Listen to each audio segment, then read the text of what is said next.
You are listening to Veggie Doctor Radio, and this is episode number 257.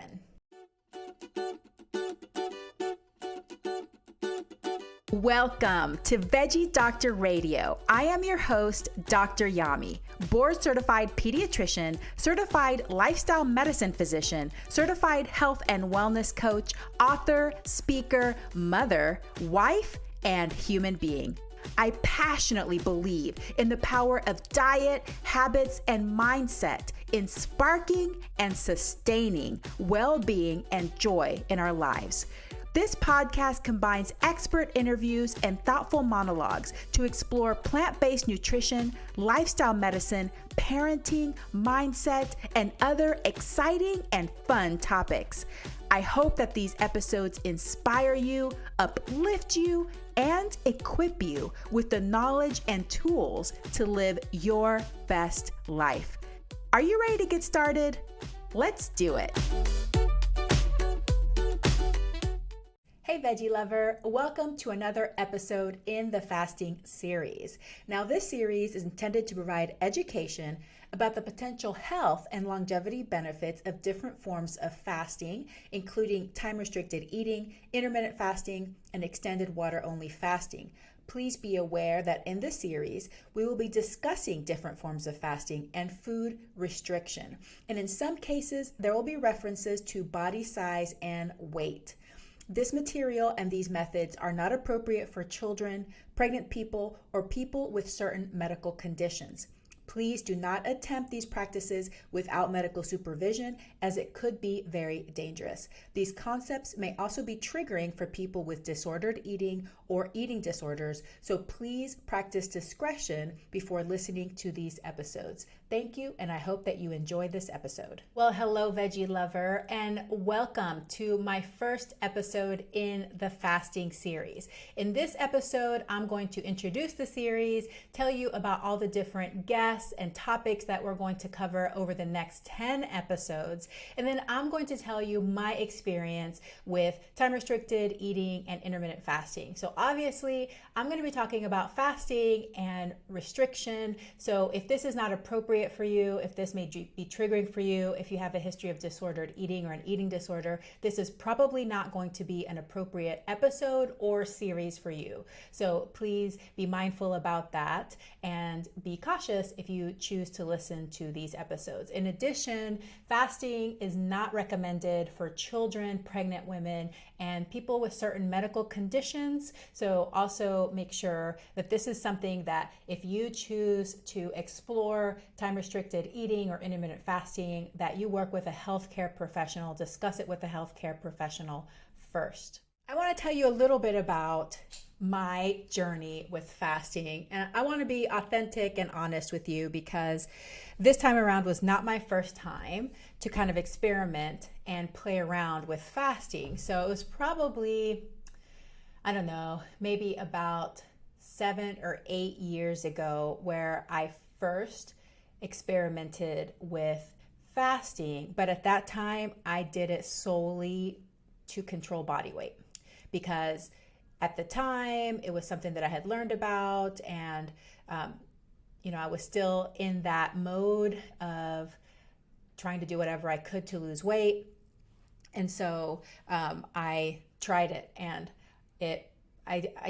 as always, and how I take everything, it was quite extreme and it worked really well, but I definitely got myself into a slippery slope in my disordered eating. And so I had to stop it and go back to different methods. And that's eventually how I ended up in intuitive eating again and rediscovering intuitive eating and working with my body in that way. So then for many years, it was something that I knew that probably wasn't healthy for me or appropriate for me to dabble with, especially since at that time, I knew about some of the health benefits, but that's not really what interested me the most. It was more body size control, which, as you know, is something that I've struggled with off and on in my whole history since I was in the single digits.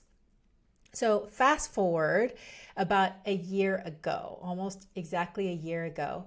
So over the past year to about 15, 18 months, there's been a lot of changes in my life. And one of those has been with my pediatric practice. So I knew that I got to a point where my practice was getting busy enough that I probably needed to make some changes. I was getting overwhelmed by the amount of work I had at the office and less time I had to do some of these other things I love, like podcasting. And then things just started to feel tedious and boring. I have been a solopreneur for a long time, so it was just me and my staff member at the office and just being on call all the time. And, I just knew that a change had to be made. And what I tell people is that when the pain of staying the same outweighs the pain of change, that's usually when you get brave enough to make a change. Because I, for a long time, didn't really think that it was going to be possible to recruit and hire another provider. And then I knew that if I did do that, I was going to have to move to a bigger place, make a move. I loved my space.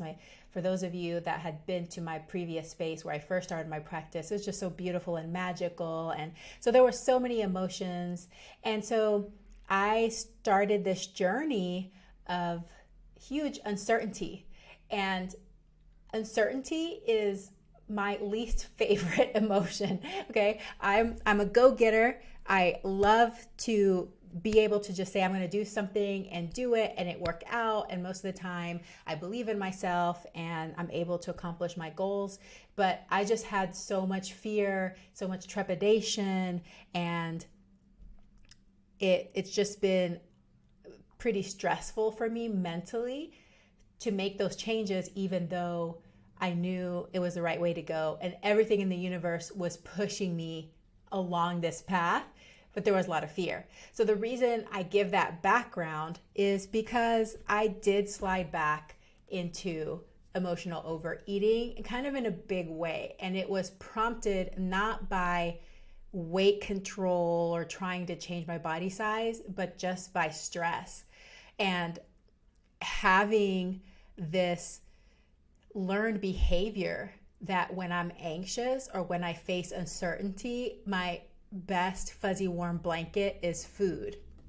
And I'm still vegan. It's not like I eat bacon. That's not even something I desire. So don't think those things. But I start overeating. So just eating more food than I need, more food than is comfortable in my body. And then of course getting into the sweets. So more chocolate at night, more treats, even making whole food treats. But regardless, if you're overeating, you're overeating.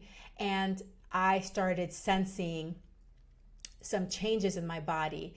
At that point, I don't think I really connected it to the overeating, but also at the same time, I'm going through perimenopause and my hormones are changing and my body is just changing. And I started to get some symptoms that were very concerning and just outright irritating to me, unacceptable to me, just because I have a really busy lifestyle, demanding lifestyle, both in my career and my family life. And so some of these symptoms, they were just really irritating, annoying. I couldn't figure out what was happening. So let me tell you what I was experiencing. So just extreme fatigue, which could be explained even just by the stress itself, just being overwhelmed by all these changes, all of these decisions.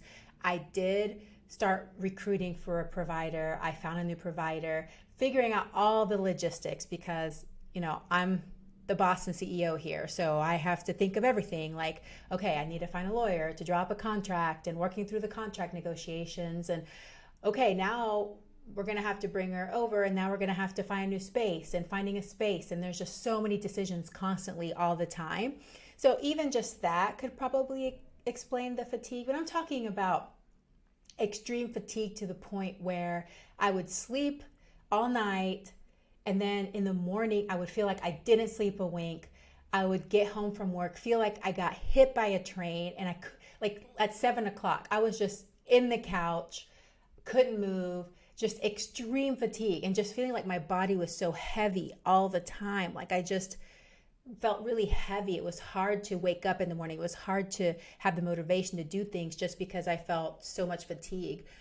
But then I started experiencing joint pain. So in my hands, in my wrists, my back, I started getting low back pain, upper back pain, and stiffness. I would get up in the morning. Not only did I feel like I didn't get any rest, but everything was stiff and tight, and just, it's hard to explain if you've never experienced stiffness. Like, as a doctor, I've always asked about these things because, we know that that's a sign of arthritis and autoimmune arthritis and things like that, and ask about stiffness. But until you've actually felt true stiffness, it's really hard to know what it really feels like. But it feels like somebody put wire inside you. Like, it's very hard to move. Everything feels tight and stiff.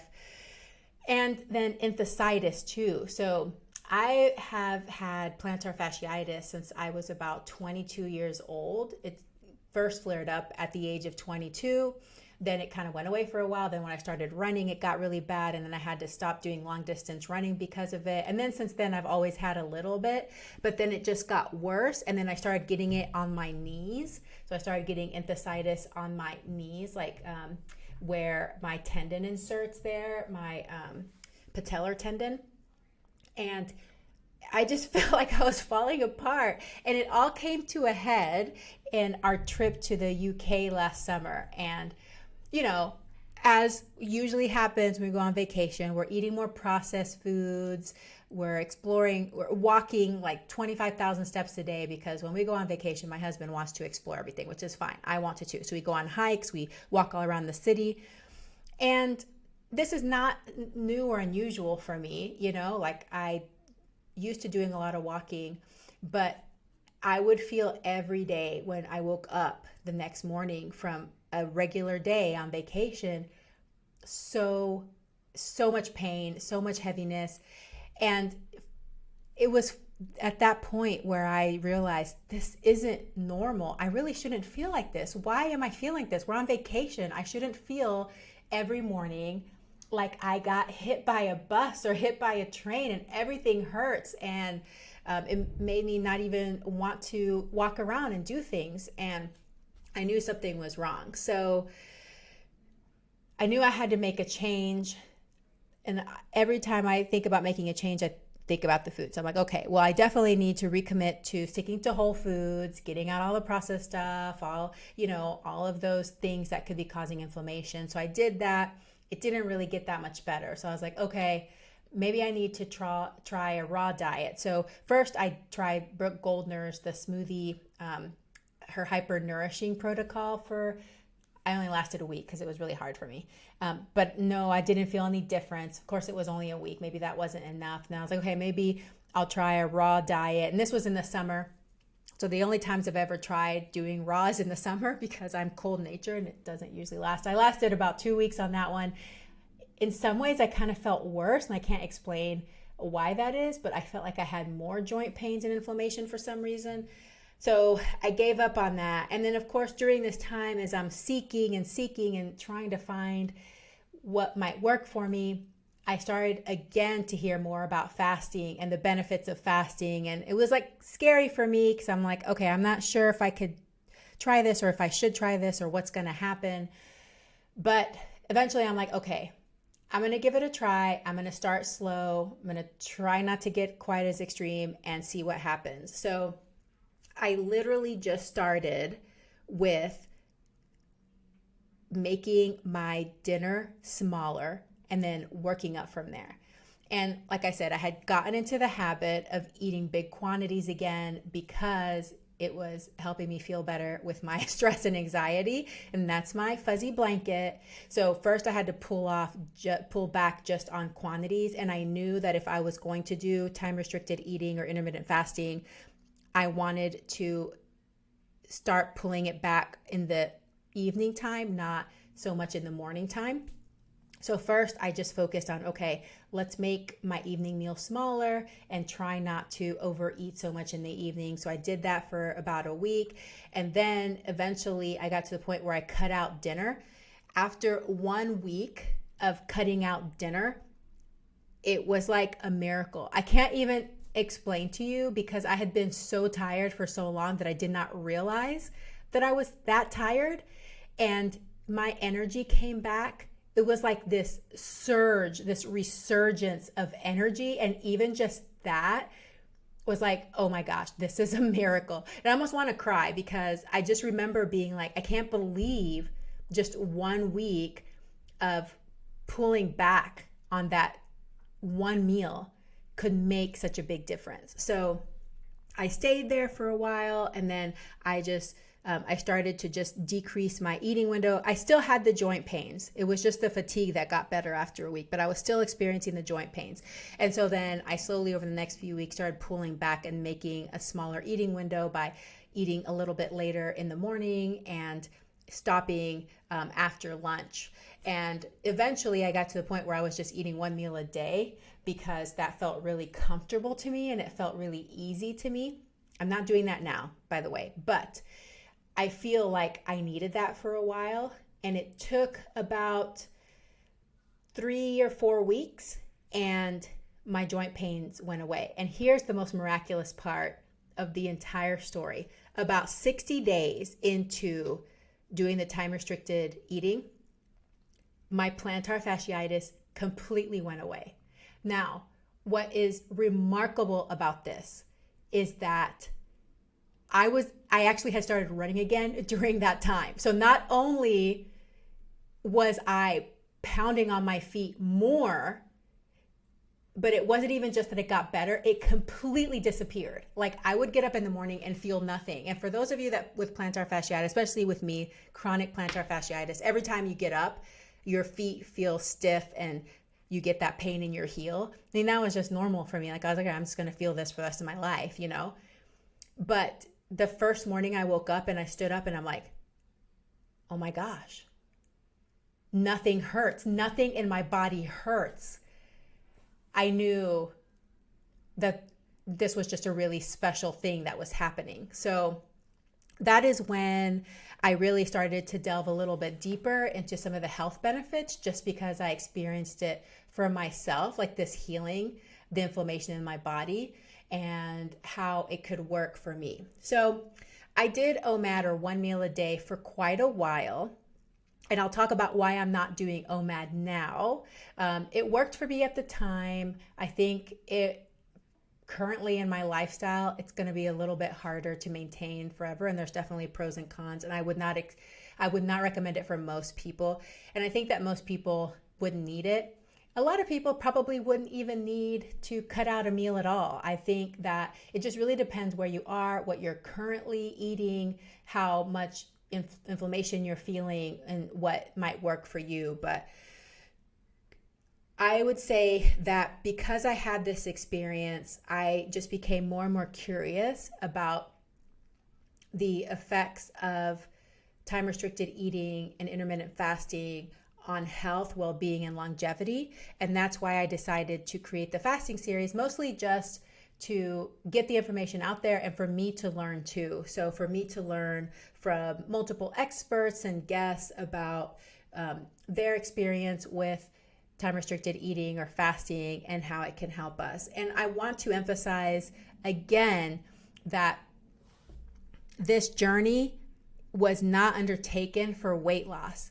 And I think that that's really important, and something that I keep going back to again and again is that when we're focused on the size of our body, it changes our behavior and our habits, and we're not necessarily paying attention to how some changes in our habits and behavior can actually improve our well-being, can improve how we feel, can lead to more longevity, and help us focus more on what our true purpose is rather than focusing on the size of our bodies. So I just want to remind you again that that is why I feel like this has been so powerful, is because I went on this journey because I was completely tuned into my body and what I was feeling.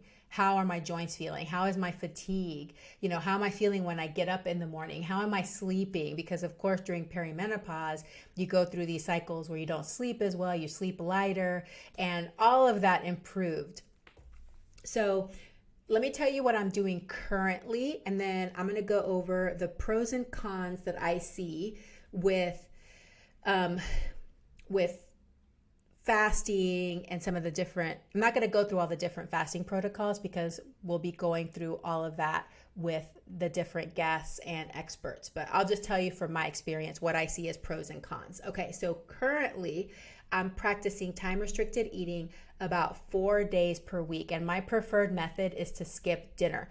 The reason that this works for me is because I tend to delve into more emotional overeating. It's harder for me to eat an amount where I just feel satisfied at dinner.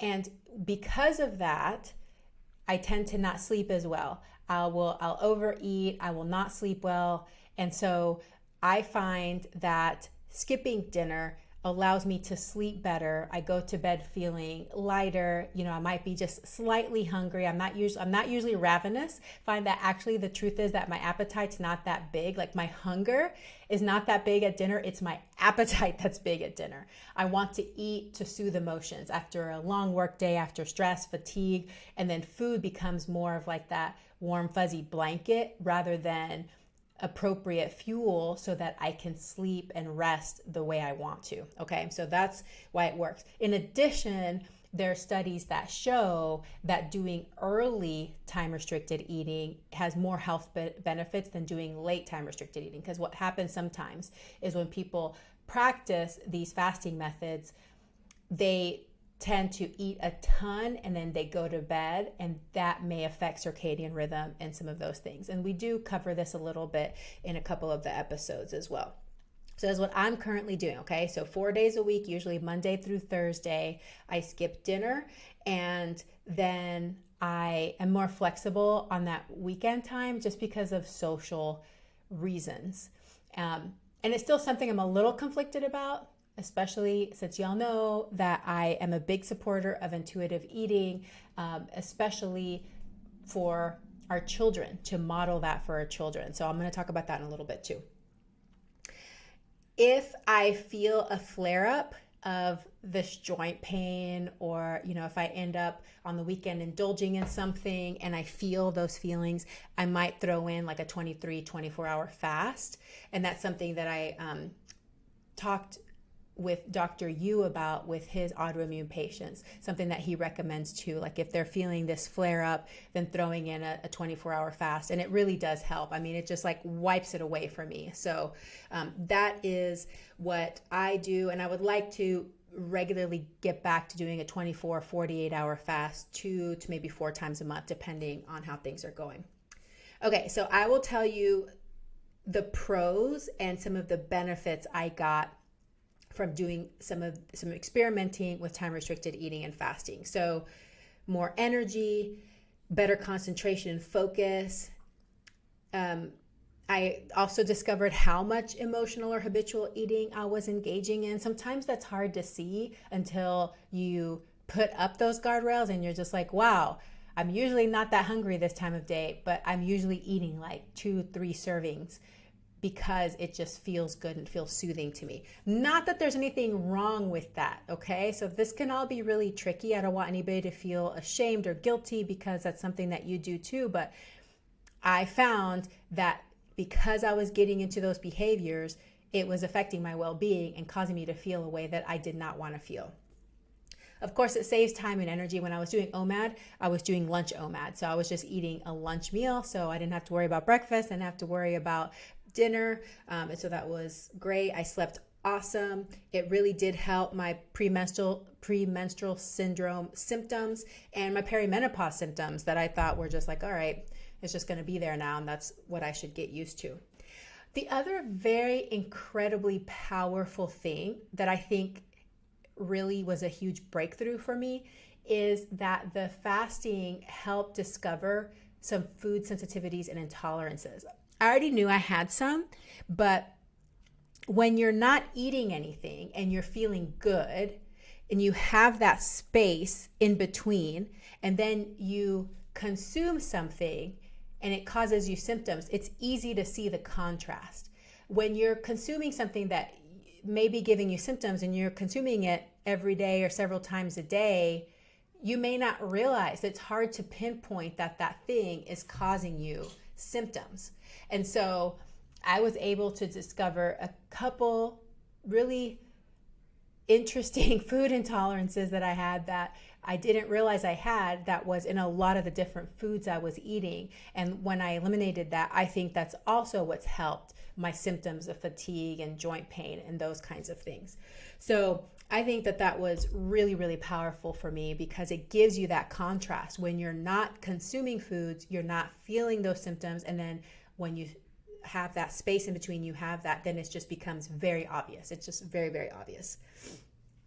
Okay, so what are the difficult things about fasting or time-restricted eating? So the first and most common thing, and I think the reason that most people are going to struggle with it or not be able or willing to do it, is because it's very socially awkward.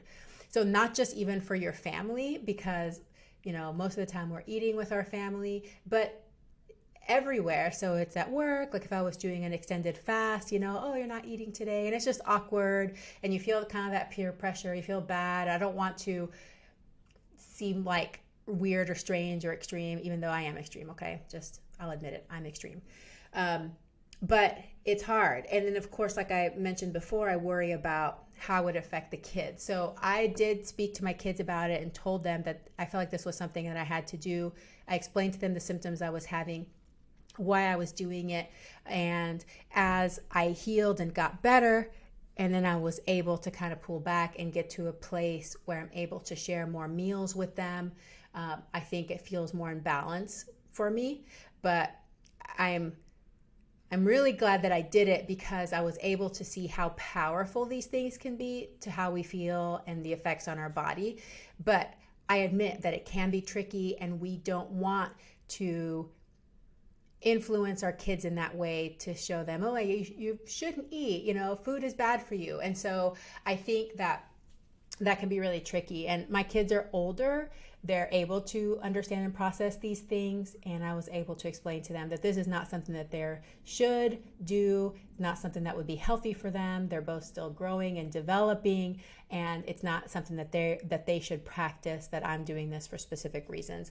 Almost like having to take a medication or do a special diet because you have a food allergy or something like that. But it's tricky, okay? And so just know that that can be hard. I think also what's difficult is that timing of your eating can be tricky, especially if your eating window is short. Like I was doing 1 meal a day, which means I had to eat a lot, and I don't have problem with volume. It's more time. Like it just takes a long time. And I got to the point where it's taking me like an hour to have lunch, and with a busy schedule and meetings and stuff like that, it just wasn't practical anymore. And I just felt like rushed, and it didn't feel good. So that can be difficult. I know a lot of people that do OMAD or do a short eating window, they do it more towards the end of the day. So they're at home and they have more time, and that might make sense. But like I said, I did not want to do 1 meal in the evening, because I knew it was going to be too much food right before bed, and I was not going to feel good. So also, I think a con is not most people or not everybody can tolerate volume. So if you're already somebody that's struggling to get enough calories and nutrients, this is probably not going to be a good method for you.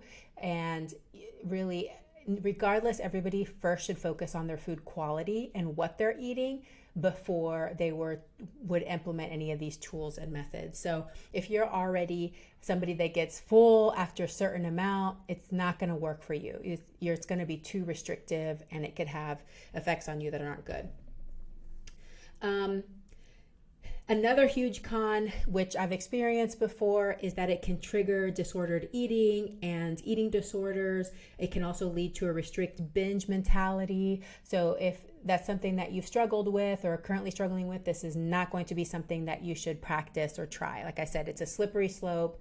It's very easy to slip into some of those mindsets, especially if you are focused on body size change. Again, it can be abused as a form of weight control. A lot of people are using it as a form of weight control. And I really don't think that that's the right approach, because not only, like I said, can it lead to that disordered eating, but it takes away from the powerful effects that it can have on our health, and how this can be used as a tool for our health and our well-being. Nobody, like hardly anybody, talks about that. They're just talking about weight control and calorie restriction. It can be taken to an extreme for a lot of reasons.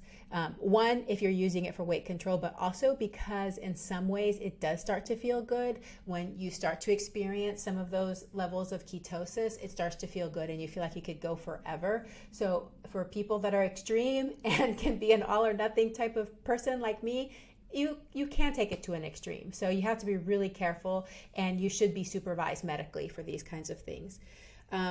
The other thing that I think as a female is just that you have to be very mindful and pay attention to when you fast, because fasting at certain times of the month can be harder and feel tougher. Like you just have more hunger. Like for me, I have more hunger right before and the first few days of my period. And then my hunger kind of stalls off a little bit after my period is over, is ending. And so I talk about that with Dr. Mindy Pelz at towards the end of the series, and why that might be, and if you're a woman, those things to kind of think about when you're implementing fasting. So my biggest take-home point when it comes to these techniques or these different methods is to use it as a tool for health and well-being. Use it as a tool for health and well-being. And if you're not already eating a whole food plant-based diet that's full of vegetables, that you're low in those inflammatory foods, you want to start there first, regardless. So don't go into fasting if you're eating a bunch of processed foods, you're eating the standard American diet, because you may not even need that. Like, this is more of that extra tool. Like, think of it as like, okay, this is a prescription that you're going to do in addition to optimizing some of the habits and behaviors you already have. So lifestyle medicine, eat your plant-centered diet, lots of whole foods, reduce your processed foods, make sure that you're making enough time for sleep, make sure that you're moving your body at least 30 minutes a day, that you're managing stress. It's important to manage stress. I know I feel like a hypocrite right now because I'm talking to you about all the things that I did wrong and telling you to do it different, okay? So manage your stress, connect positive connections with others. And then the other thing is those substances. So I am not a substance person. I don't smoke, I don't drink, I don't take caffeine, I don't do any of those things. So that's never been an issue for me. My substance of choice is just overindulging in food, and especially getting into those foods that have higher fat, higher sugar. So if you're drinking alcohol every day, if you're consuming a lot of caffeine and that's affecting your sleep, that's affecting your anxiety, your stress level, those are other things that you need to look at first before you would implement these techniques as another tool to help your body heal from some of these different conditions. Okay. The other takeaway point is that, I talk about intuitive eating a lot, and I think that it's a very valuable practice. I think that it's something that we need to be very passionate about protecting in our children and helping them maintain those intuitive ways to eat, to be able to tune into their hunger, to stop when they're satisfied, to not teach them emotional eating. I've been emotionally eating since I was like 8 or 9 years old when I started dieting, and I was a latchkey kid, and I would go home by myself and lived out in the country, and there was no other friends or anything else but myself, and food became my friend. So I've learned the habits and reinforced those habits of emotional eating for so many years. But I think it's possible to raise kids that are less likely to have those habits, and so they're more protected from some of this. But what this has taught me is that, yeah, there's disadvantages to overeating. And it's not to blame anybody or shame anybody that we do overeat, because a lot of us do overeat because there's lots of food around. And it's just easy to, confuse hunger, or to have different types of hunger and to eat, or to be like, I can't tune into my body as well, and I'm just going to plow through. So there are advantages to working on our overeating habits and trying to reduce them for health reasons. This is why, again, it's so important not to just focus on this body size thing, because obviously we can adopt some of these same habits when we're focused on body size, but when we're focused on body size, it's such a short-term thing that's not connected to how we're truly feeling good. Like, the size of our body is not necessarily connected to how we feel.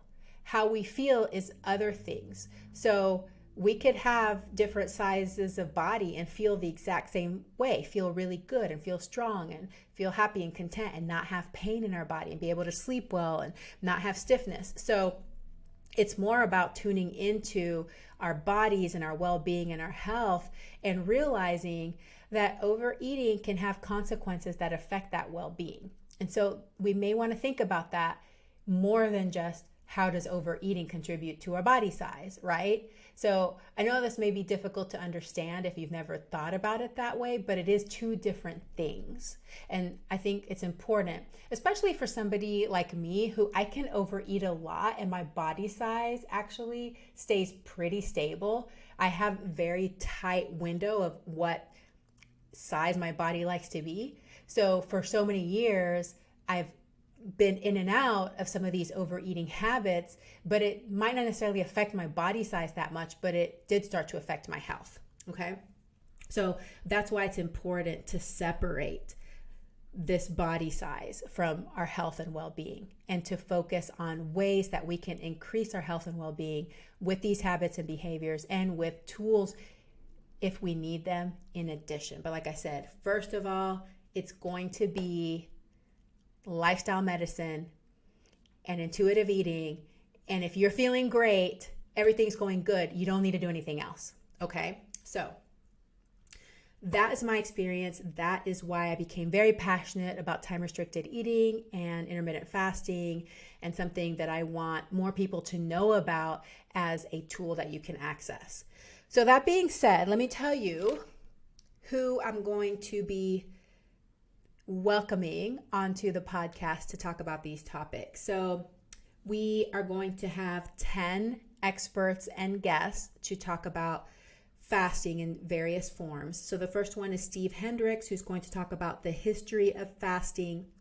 Then we're going to have Marty Kendall to talk about his program and how he uses glucose levels to determine when to eat and some of the insights he's learned about fasting. Dr. Alan Goldhammer, who is the founder of the True North Health Center, and he does medically supervised fasting there. Dr. Joel Furman, who is a repeat guest, Dr. Mark Matson, who is a researcher, Dr. Verity, who is also a researcher, and they're both going to be talking about some of their research on fasting. Dr. Matson will be talking about intermittent fasting, and Dr. Verity will be talking about alternate day fasting and modified alternate day fasting. Dr. Mindy Pels will be talking about fasting specifically for women. Dr. Micah Yu is going to be talking about applying fasting to autoimmune conditions. Dr. Kristen Giallo is going to be talking about fasting for mental health. And then Allison Tierney, who is a dietitian, she is going to be the last guest, and she's going to talk about her experience using fasting in her protocol for chemotherapy for her cancer diagnosis. So lots of great information.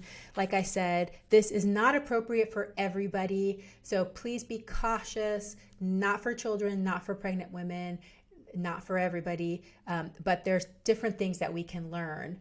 And I hope that you enjoy it. And please, I would love some more feedback on this. So if you like this series, if you want to learn more about this or specific topics, just reach out to me. You can email me, yami@dryami.com. And you can find me on social media at the Dr. Yami. So I hope that this was helpful. I wanted to give a little introduction about why I'm doing this series and how it's relevant to my life and my journey and my evolution. And I'm just happy that I'm feeling really good and I have a tool that I can use to manage some of these symptoms which at this point are unknown. I'm not sure why I had these symptoms. I did get tested, and I tested myself for celiac just to make sure through the blood test that was negative. But there's all kinds of conditions that can cause this, but I'm just glad that I have found something that's able to manage that so that I can feel better and I can continue on in my career. Oh, and just to tell you currently, so I'm recording this May 24th of 2023. My provider is here. She's doing amazing. So those of you that come to the office and have met her, Carly Domes, she's doing great. We've moved to a new office. It's 4 times the size. We now have a teaching studio and doing yoga 7 days a week there with wonderful instructors. So a year ago, I was super stressed out, uncertain of how things would go and how things would play out. And here we are, things are going great. And now I have to just continue to work to make sure that things go well and that this is a sustainable practice, which is the whole other journey of a business owner, entrepreneur is, okay, let's just make sure we can sustain this and keep this working and keep everybody employed and keep everybody happy. So the stress never really goes away, but I'm having a fabulous time and I'm glad that I can have the energy and feel good to continue this work, to serve others, and to just have fun in this life. So thank you for listening to this episode. I hope that you love the fasting series. If you're new here, welcome. Hope you enjoy. And for my longtime listeners, thank you so much for being here. And I hope that you have a very plantastic day. Hey, Veggie Lover. I hope that you loved today's episode. Will you take a second and do me a huge favor? Please subscribe to my podcast so that you never miss an episode. You're the reason I'm here, and I want to share it all with you. Thank you for listening and have a plantastic day.